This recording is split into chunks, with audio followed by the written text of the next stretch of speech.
Le face-à-face.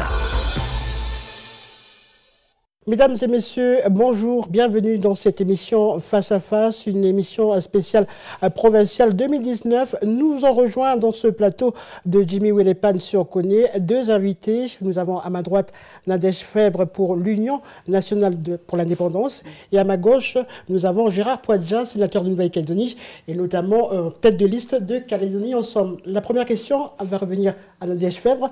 La liste unie vient dans cette élection pour défendre un bilan. Selon vous, qu'est-ce qui reste à faire en matière, on va dire, de rééquilibrage sur la province Nord ? Oui, merci. Bonjour à tous. Donc, l'UNI, effectivement, a géré cette dernière mandature, mais notamment à la gouvernance depuis 20 ans, puisque le président Néautine, avec nous, a fait déjà 4 mandats. Et donc, nous sommes candidats pour une 5e élection, effectivement, le 12 mai. Donc, un rééquilibrage qui a été amorcé, certes. Nous considérons pour autant qu'il n'est pas abouti et que beaucoup d'efforts restent à faire, et c'est le sens des politiques publiques, des orientations que l'on a définies pour ce prochain mandat. Donc poursuivre ce rééquilibrage pour le bien-être des populations, en lien avec les 3 piliers du développement durable, que sont l'environnement, le sociétal bien évidemment, puisqu'il y en a une évolution, et nous on se réadapte tout le temps pour être efficace et que nos actions portent sur le terrain, et l'environnement lié au développement économique.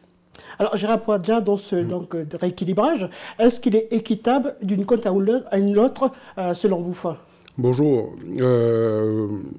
Effectivement, le rééquilibrage est en cours. Mais je veux quand même rappeler une chose. Il y a plus de 30 ans, on n'avait pas ce que nous avons aujourd'hui. Il y a 30 ans, on n'avait pas énormément de lycées, pas du tout de lycées. Il y a 30 ans, on avait un certain nombre de collèges, mais pas autant que l'on a aujourd'hui. Il y a 30 ans, on n'avait pas un hôpital en province Nord. Aujourd'hui, on a un hôpital à la pointe de la technologie. Certes, il y a des choses à faire en termes de rééquilibrage, mais il faut poursuivre ce rééquilibrage parce qu'il y a énormément de choses à faire. Vous savez, on a lancé le chantier de la transversale Ngomen-Yengen, qu'il faut impérativement terminer. Nous avons aussi, je ne cesse de dire qu'il y a un rééquilibrage à faire en développement économique entre l'Ouest et l'Est. Mais il faut savoir aussi une chose, c'est que pour faire ce rééquilibrage de développement économique, il faut impérativement des acteurs. Et des acteurs sur la côte Est, il faut aller les chercher. Nous avons mis les outils en place pour soutenir des projets de développement économique.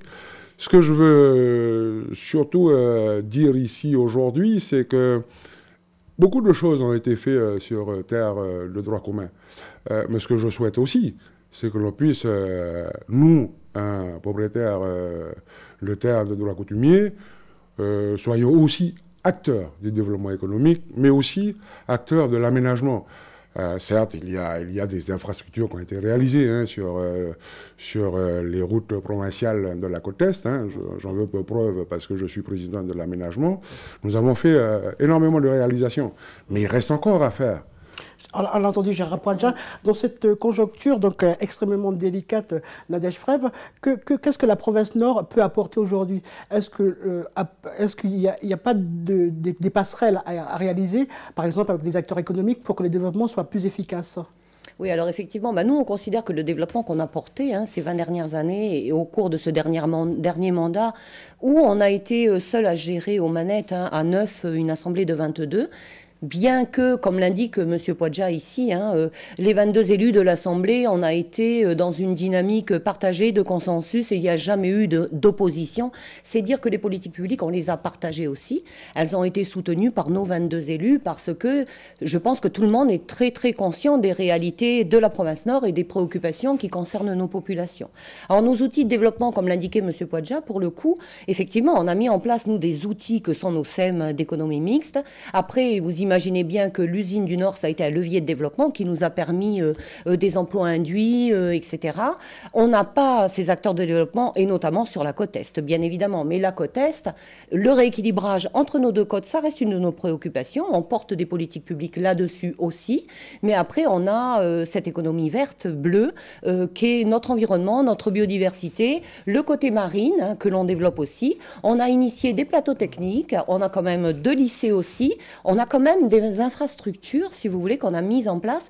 On sait néanmoins pertinemment que le pôle urbain, ça a été VKP et que c'était lié au développement de l'usine du Nord. On pense qu'on a un développement qui est adapté, qu'il convient de poursuivre et qu'il faut conforter avec les besoins du terrain que l'on va sans cesse chercher, parce que les populations de l'Est sont peut-être pas aussi, sollicitent pas forcément le même développement qu'on a sur l'Ouest. Donc nous, on intervient toujours dans un développement raisonné, mais qui correspond aux attentes de nos populations également. Voilà. Alors, dans cette physionomie, on parle de la physionomie de la province Nord qui a beaucoup évolué. Est-ce qu'aujourd'hui, selon vous, Gérard Poadja, il faut donc, on va dire, aménager ou faire évoluer les politiques publiques? Oui, il y a toujours des évolutions à entreprendre. Hein. Je vous ai indiqué tout à l'heure, il y a des aménagements réalisés dans le cadre justement de ce rééquilibrage. Nous avons sur la zone de Koné des aménagements, de l'habitat sur terre coutumière. Rien ne nous empêche de réaliser les mêmes opérations sur la côte Est. Encore faut-il qu'on ait ces acteurs-là. Mais il n'y a pas que de l'habitat. Moi, lorsque je parle de l'aménagement et du développement économique, nous avons aussi cette partie agricole qui nous est nécessaire en termes d'élevage, en termes d'agriculture tout court. D'autant plus qu'il y a un projet actuellement en cours, c'est effectivement la commercialisation de nos produits vivriers. Alors certes, aujourd'hui nous avons nos petits marchés de bord de route qui rapportent effectivement des choses sur le plan économique pour nos familles.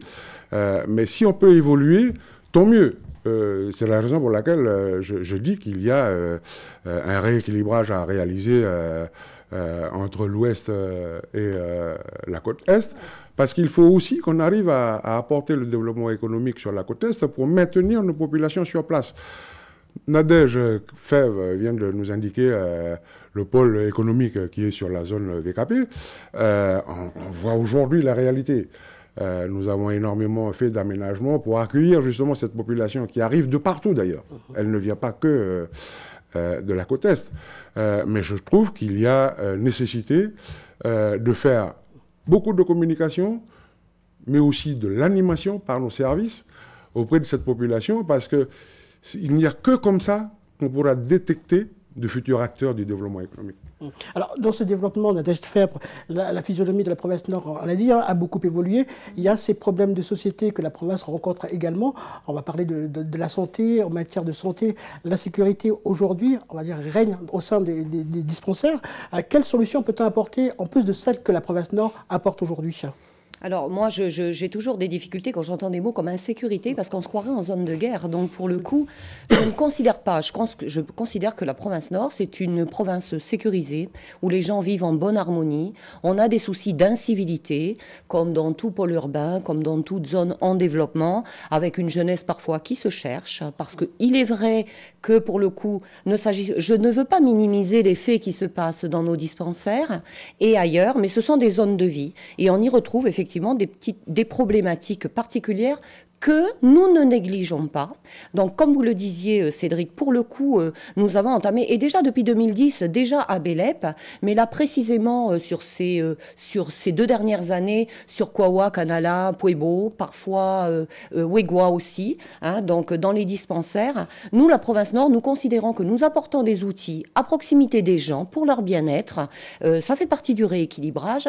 En l'occurrence, nous n'accepterons pas que ces outils soient mis en péril, parce qu'ils sont essentiels essentiel au bien-être des populations. Les agents qui y travaillent, sachant en plus de la profession des médecins où on a un gros turnover. Donc, nous, on est là aussi en tant que collectivité pour veiller à la sécurité de nos agents. On leur doit la protection fonctionnelle et nous n'accepterons pas. Nous avons été très loin dans ces dispositifs-là. Nous avons fermé, parfois jusque 30 jours, nos circonscriptions médico-sociales. Et par contre, je pense que le dispositif qu'on a développé de réunir tous nos partenaires, et notamment les coutumiers, de responsabiliser les gens in situ, de faire avec eux, mais ça c'est un principe que l'on sait faire et que l'on fait tout le temps, c'est un dispositif qui marche. À Bélep, on en a eu la preuve.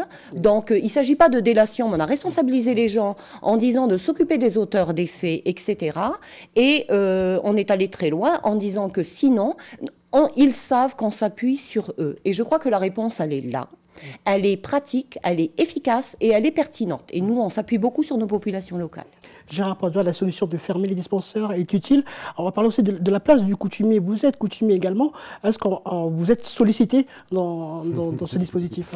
Écoutez, je suis aussi sollicité dans différents cas en tant que coutumier, mais aussi en tant qu'élu responsable de la commission des affaires sanitaires et sociales, parce que je suis quand même vice-président de cette commission.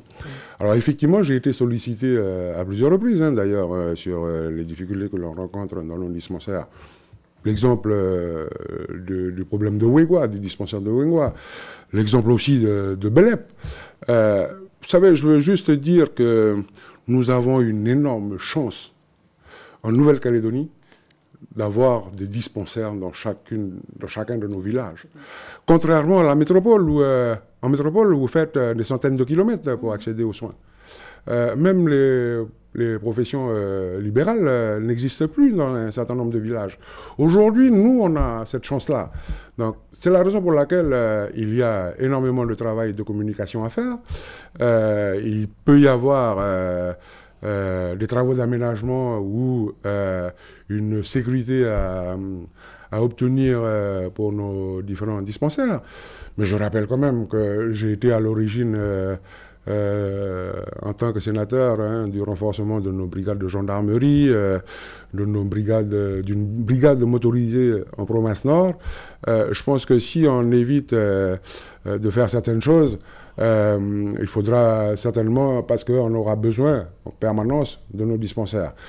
Il y a une chose qu'il faut qu'on comprenne, c'est qu'apporter les dispensaires dans nos villages, il y a aussi nos tribus. Nos tribus sont concernées directement.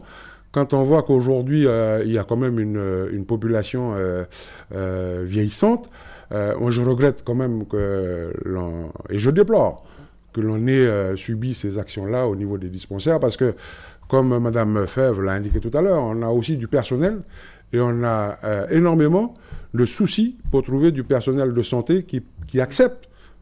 On peut lancer des appels à candidature, mais qui accepte, encore faut-il qu'ils puissent accepter de venir travailler dans nos dispensaires qui sont quand même dans chacun de nos villages, quoi. Donc c'est assez difficile.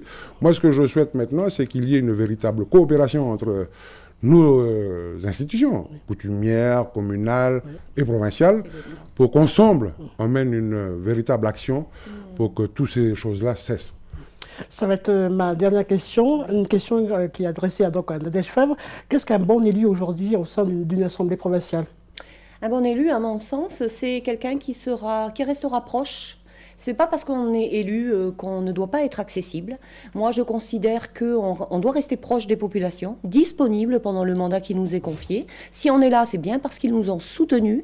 Donc, on a aussi une mission de service public qui est absolument essentielle et on doit traiter les problématiques en fonction des remontées de terrain pour avoir des politiques adaptées dans le respect des besoins que sont les leurs, certes, mais dans le respect d'un environnement qu'il nous faut aujourd'hui préserver.